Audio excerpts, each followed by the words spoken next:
Guys, I just want to read you a bit from the book that I'm reading at the moment. Ben Underwood was born in 1992 in Sacramento, California, with retinoblastoma, a rare form of cancer that attacks the retina. The disease is most common in children and more often occurs in just one eye. But in Ben's case, it was present in both. If not treated, it can spread quickly, so doctors had to remove first one of Ben's eyes, then the other. At just 3 years old, he was left blind.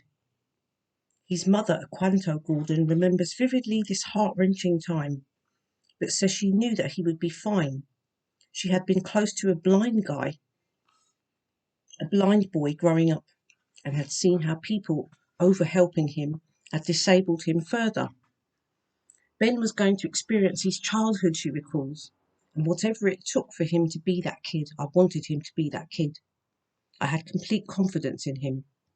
She made him practice jumping up and down steps and doing other challenging spatial tasks that sometimes upset him. But sure enough, by the age of 4, Ben began to adapt by clicking.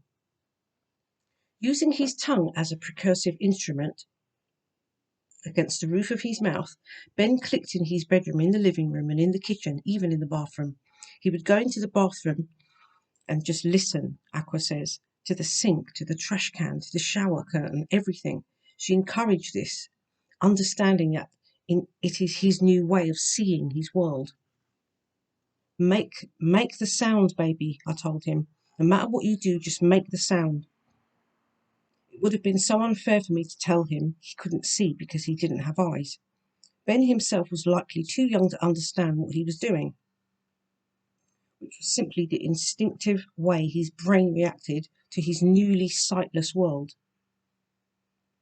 Through intuitive experimentation, he was learning to interpret the clicks that bounced back off the world around him. He called his new sense his visual display. Ben's clicking soon allowed him to sense his visual environment as a kind of acoustic landscape, and by the time he entered kindergarten, he was able to navigate with confidence and presumably a great deal of courage. He could differentiate a parked car from a parked truck, and once he even recognized a particular neighbor by the sound of her sandaled feet walking on the sidewalk 5 houses down the street. Of course, Ben's odd technique has existed in nature for millions of years. Echolocation, the same highly evolved sonic navigation system that bats use. Ben's way of seeing differently allowed him to transcend the loss of his sight and live like a normal boy.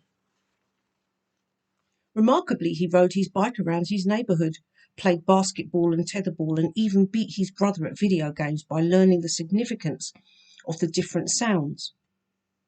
There were challenges, not just in the light injuries he occasionally sustained, but in the minds of others.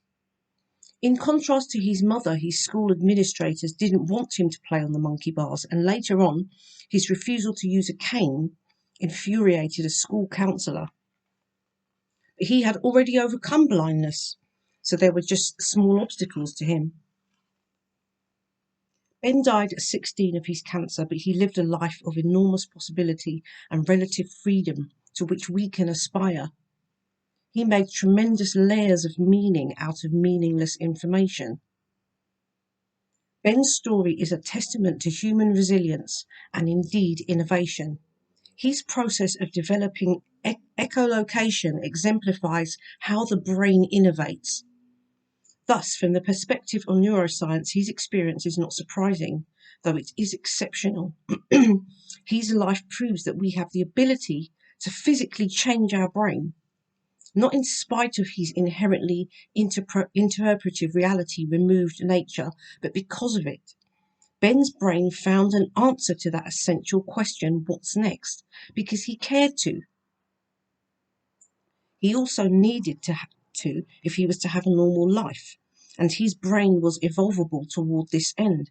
Instead of shutting down in the face of profound subtraction from his senses, his perception found a new way to process his environment. Ben's initiative. This is just fantastic. That's such an amazing story to me. And it shows us how amazing that we are, and how we just adapt to everything, and how amazing it is when you realize that if you're just living life through the senses, that you're actually missing something. So that's what I'm learning. It's not what you're seeing that you're feeling, it's your, how can I put it? I'm going to stop trying to explain it. Whatever you got from that, you will get from it. I don't have to break it down. But I think that is an amazing story. And rest in peace, Ben. What an amazing little boy. Peace out, guys.